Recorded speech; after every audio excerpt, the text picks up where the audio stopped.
UP board Sanskrit कक्षा 10 के सभी विद्यार्थियों का हार्दिक स्वागत है।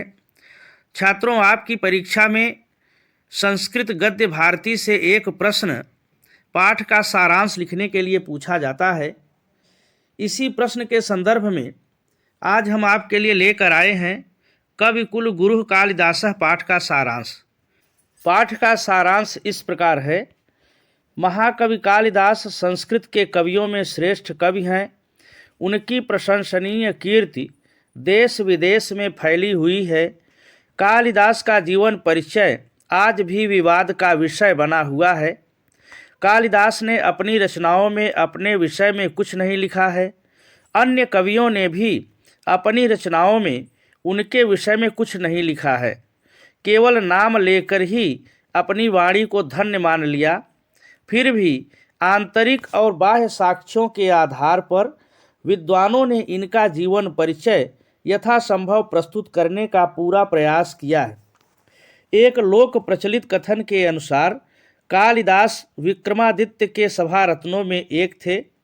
विक्रमादित्य का समय ईसवी सन से पूर्व था, अतः कालिदास का भी समय ईसा पूर्व प्रथम शताब्दी ही सिद्ध होता है।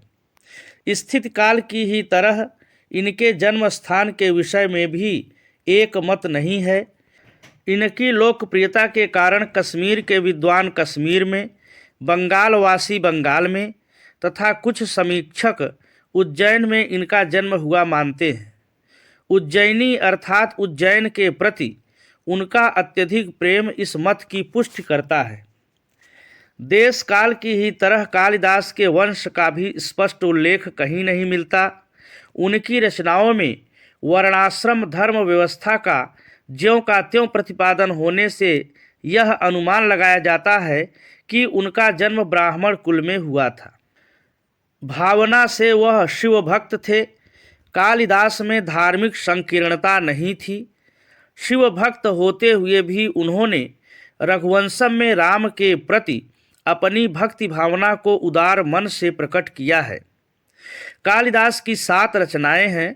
2 महाकाव्य रघुवंशम कुमार संभवम, 2 खंड काव्य अर्थात गीति काव्य मेघदूतम ऋतुसंहारम और 3 नाटक मालविकाग्निमित्रम विक्रमो वर्षीयम तथा अभिज्ञान शाकुंतलम।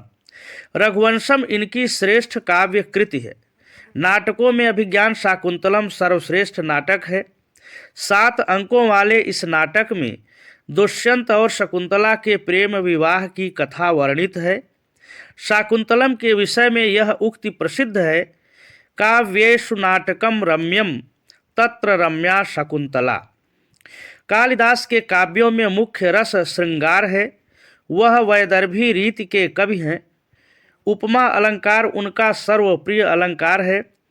वास्तव में कालिदास सर्वश्रेष्ठ भारतीय कवि हैं।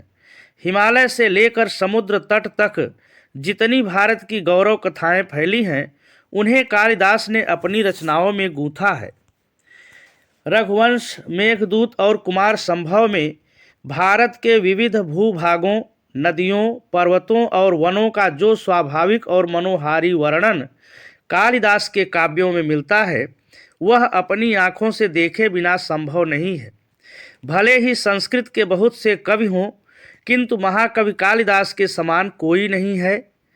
तभी तो किसी कालिदास प्रेमी ने ठीक ही कहा है, पुरा कवीनां गणना प्रसंगे कनिष्ठिकाधिष्ठित कालिदासः अद्यापि तत्तुल्य कवेर भावादनामिका सार्थवती बभूव। अर्थात प्राचीन काल में कवियों की गणना करने के प्रसंग में कालिदास का नाम कनिष्ठिका सबसे छोटी अंगुली पर रखा गया, अर्थात सर्वप्रथम गिना गया। आज भी उनके समान कवि के न होने से अनामिका अंगुली अर्थयुक्त अर्थात बिना नाम वाली हो गई है।